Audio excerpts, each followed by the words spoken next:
प्रिय विद्यार्थियों, कक्षा 8वीं का सामाजिक विज्ञान खंड अ इकाई 2 अध्याय 4 राष्ट्रीय एकीकरण के प्रश्नोत्तर बता रहा हूं मैं।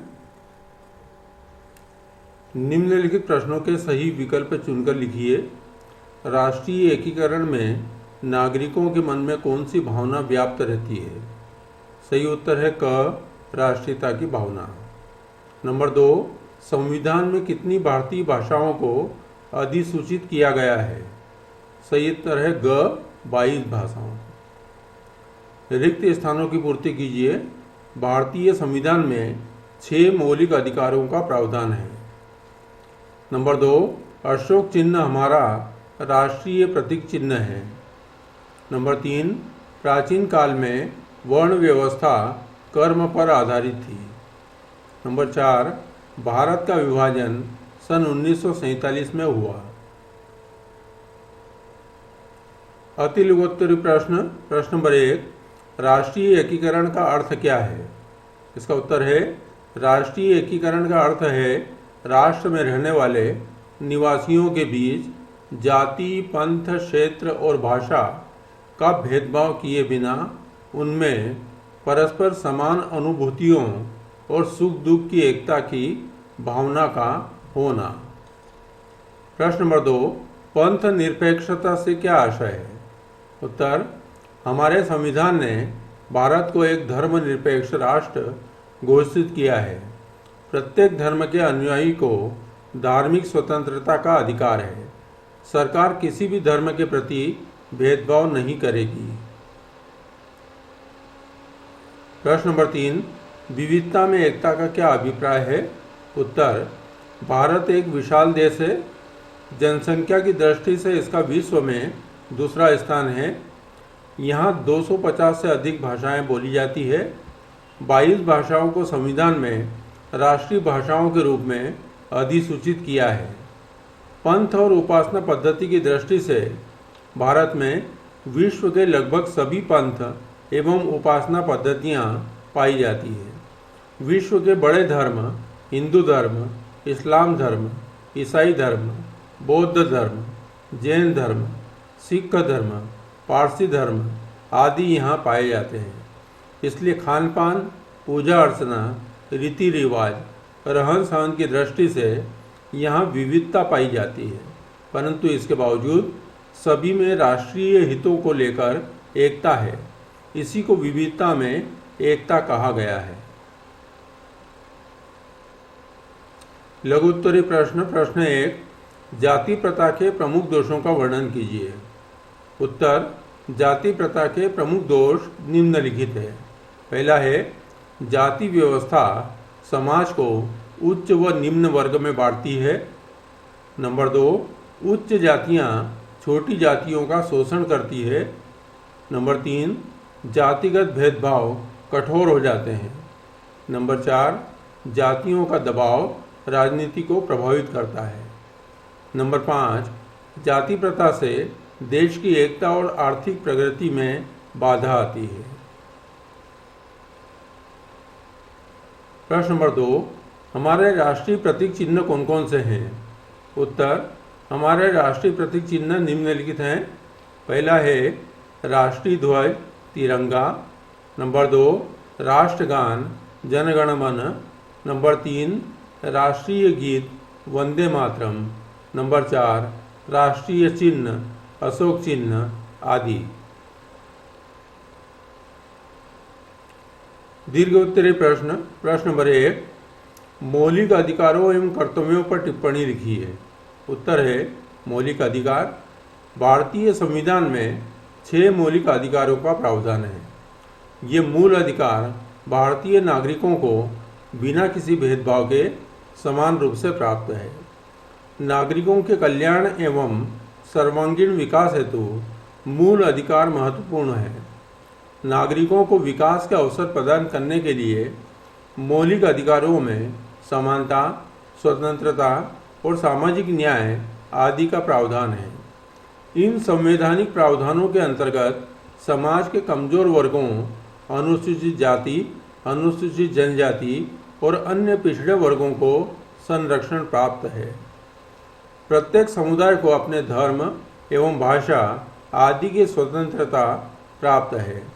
नीति निर्देशक सिद्धांत भी निर्धनों, शोषितों और समाज के कमजोर वर्गों के हितों की पूर्ति के उपाय करने के लिए सरकार का मार्गनिर्देशन करते हैं।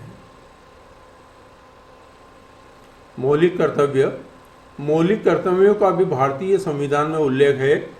भारत के प्रत्येक नागरिकों का कर्तव्य है कि वे संविधान और उसके आदर्शों, संस्थाओं, राष्ट्रध्वज और राष्ट्रगान का आदर करें। सभी नागरिकों को भारत की एकता और अखंडता हेतु राष्ट्र की सेवा को सदैव तत्पर रहना चाहिए तथा बंधुत्व की भावना का निर्माण और सार्वजनिक संपत्ति की सुरक्षा करें। भारत में लोकतंत्र और नागरिकों के अधिकारों की रक्षा का दायित्व न्यायपालिका का है। भारत में संघ अथवा केंद्र और राज्यों के कानूनों को लागू करने के लिए एक हरी न्याय व्यवस्था है। भारत की न्यायपालिका का स्वरूप एकीकृत है और उसका गठन एक पिरामिड के रूप में होता है। प्रश्न नंबर 2, पृथकतावाद का विस्तार से वर्णन कीजिए। उत्तर, पृथकतावाद देश से अलग होकर अपना स्वतंत्र राज्य बनाने की मांग करना पृथकतावाद है। कई जाति और भाषा के लोग यहाँ रहते हैं। कभी कभी अपनी उपेक्षा महसूस करने पर ये पृथक राज्य बनाने की मांग करने लगते हैं। प्रायः सीमावर्ती राज्यों में इस प्रकार की प्रवृत्ति पाई जाती है, जिसके दुष्परिणाम से पृथकतावाद की भावना प्रबल होने लगती है। इस भावना को देश की अस्थिरता में रुचि रखने वाली बाहरी ताकतों द्वारा भड़काया जाता है। देश के अंदर रहने वाले कुछ लोग भी अपने निहित स्वार्थों की पूर्ति के लिए इस प्रकार की भावनाओं का प्रयोग करते हैं। राष्ट्र विरोधी और कट्टरपंथी लोग तो हिंसक साधनों एवं आतंकवादी तरीकों तक का प्रयोग करने लगते हैं। पृथकतावाद की प्रवृत्ति राष्ट्रीय एकता के लिए गंभीर चुनौती है। सामाजिक न्याय, विकेंद्रीकृत एवं संतुलित विकास से पृथकतावाद की भावना को समाप्त किया जा सकता है। प्रश्न नंबर 3, राष्ट्रीय एकीकरण के सहायक तत्वों का वर्णन कीजिए। उत्तर, राष्ट्रीय एकीकरण के प्रमुख सहायक तत्व निम्न हैं।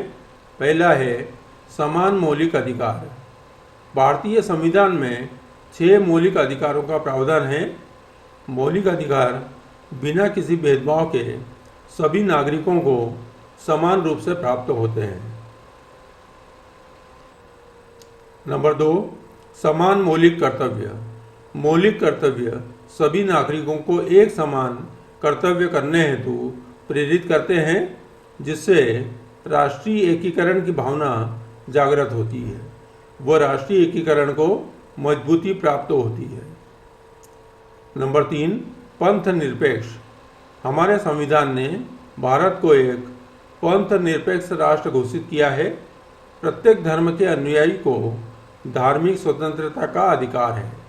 सरकार किसी धर्म के प्रति भेदभाव नहीं करेगी। नंबर 4, समान प्रतीक चिन्ह। राष्ट्रीय प्रतीक चिन्ह भी समस्त नागरिकों को आदर्श एवं निष्ठा के लिए प्रेरित करते हैं। राष्ट्रीय प्रतीक चिन्ह राष्ट्रीय भावना को बल प्रदान करते हैं और एकता की स्थापना करते हैं, जो राष्ट्रीय एकीकरण में सहायक है। नंबर 5, पर्यटन और राष्ट्रीय एकीकरण। प्रारंभ से ही पर्यटन राष्ट्रीय एकीकरण का प्रमुख सहायक तत्व रहा है। पर्यटन से हम एक दूसरे के निकट आते हैं, एक दूसरे की विशेषताओं और समस्याओं को समझते हैं, जिसके कारण समान भाव, विचार और दृष्टिकोण विकसित होता है। पर्यटन देश की संस्कृति को, आर्थिक और औद्योगिक विकास को तथा विकास के नए आयामों को समझने में सहायक होता है। प्रश्न नंबर 4, राष्ट्रीय एकता में बाधक तत्वों का उल्लेख कीजिए। उत्तर, राष्ट्रीय एकता में प्रमुख बाधक तत्व निम्नलिखित हैं। पहला है सांप्रदायिकता। सांप्रदायिकता हमारे देश की एकता के लिए मुख्य खतरा है। हम सभी जानते हैं कि संकीर्ण सांप्रदायिक विचारों के कारण 1947 में सांप्रदायिक दंगे हुए तथा भारत दो भाग, भारत और पाकिस्तान में विभाजित हो गया। नंबर 2, भाषावाद। कई बार भिन्न भाषाई अपनी मातृभाषा से प्रेम और दूसरी भाषाओं के प्रति संकीर्णता और घृणा की भावना रखने लगते हैं। इस प्रकार की प्रवृत्ति राष्ट्रीय एकता को कमजोर करती है। नंबर 3, जातिवाद। जातिवाद राष्ट्रीय एकीकरण के मार्ग में बहुत बड़ी बाधा है।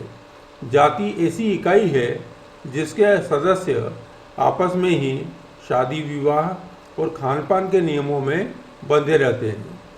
जाति के सदस्य जातीय बंधनों को तोड़ नहीं पाते, अतः वे समाज में व्यापक भूमिका नहीं निभा पाते। कालांतर में यह व्यवस्था वंशानुगत हो गई तथा जाति कर्म के स्थान पर जन्म से जोड़ दी गई। इस वीडियो को देखने के लिए धन्यवाद।